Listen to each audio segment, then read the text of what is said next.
Hello friends, எல்லாருக்கும் வணக்கம். இன்றைக்கி நம்ம வீடியோவில் சுவையான நண்டு கிரேவி எப்படி பண்ணலாம்னு பார்ப்போம். இந்த நண்டை சுத்தமாக கழுவி எடுத்துக்கிறேன்.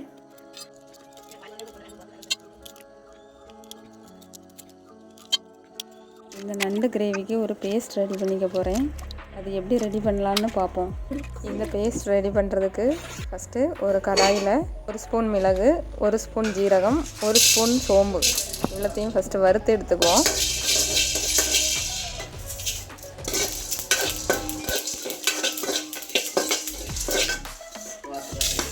அப்புறமா கடாயில் கொஞ்சம் எண்ணெய் ஊற்றி ஒரு கைப்பிடி அளவுக்கு சின்ன வெங்காயம், பூண்டு, சின்ன துண்டு இஞ்சி எல்லாத்தையும் வதக்கி எடுத்துக்கலாம்.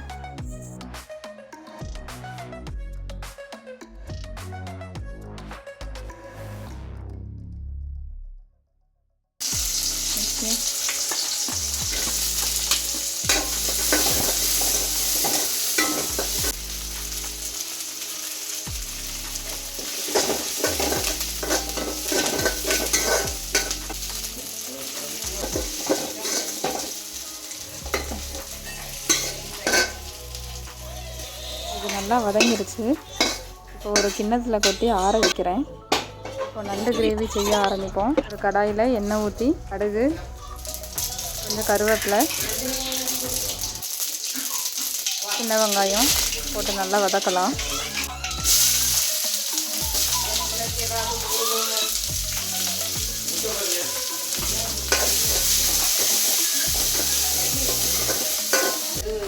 நல்லா வதங்கிடுச்சு. தக்காளி ஆட் பண்ணி வதக்குறேன். தக்காளி சீக்கிரம் வேகிறதுக்காக உப்பு சேர்த்து வதக்கிக்கிறேன்.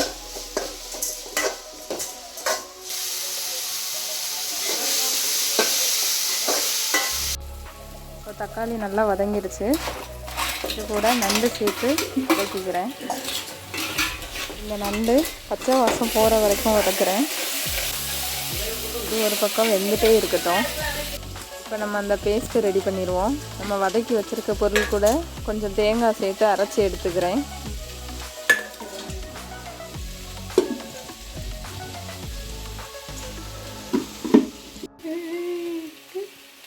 இப்போ இந்த நண்டு பச்சை வாசம் போயிடுச்சு.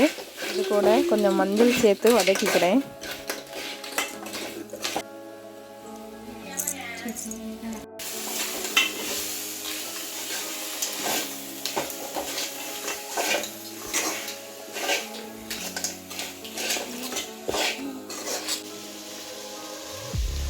இது கூட மிளகாத்தூள் ஆட் பண்ணி வதக்கிக்கிறேன்.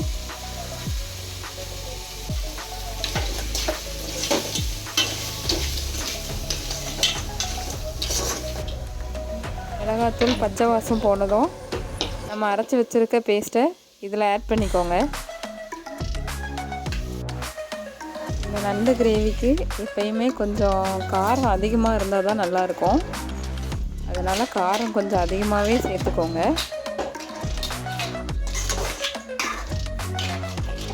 இந்த நண்டு கிரேவிக்கு மிளகு தாங்க ரொம்ப முக்கியம்.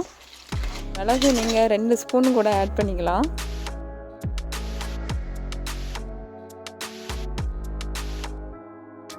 தேவையான அளவு உப்பு ஆட் பண்ணிக்கோங்க. இந்த நண்டு கிரேவியை நல்லா கொதிக்க விட்டு சுண்ட விடுங்க.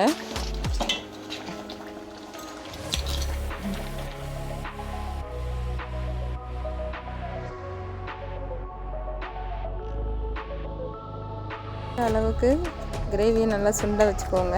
இப்போ ஸ்டவ்வை ஆஃப் பண்ணிடலாம். இந்த நண்டு கிரேவி நல்ல டேஸ்ட்டாக இருக்கும். நீங்களும் ட்ரை பண்ணி பாருங்கள். எப்படி இருக்குன்னு சொல்லுங்கள். இந்த வீடியோ பிடிச்சிருந்தா லைக் பண்ணுங்கள், ஷேர் பண்ணுங்கள், கமெண்ட் பண்ணுங்கள் அண்ட் சப்ஸ்கிரைப் பண்ணுங்கள். Bye friends.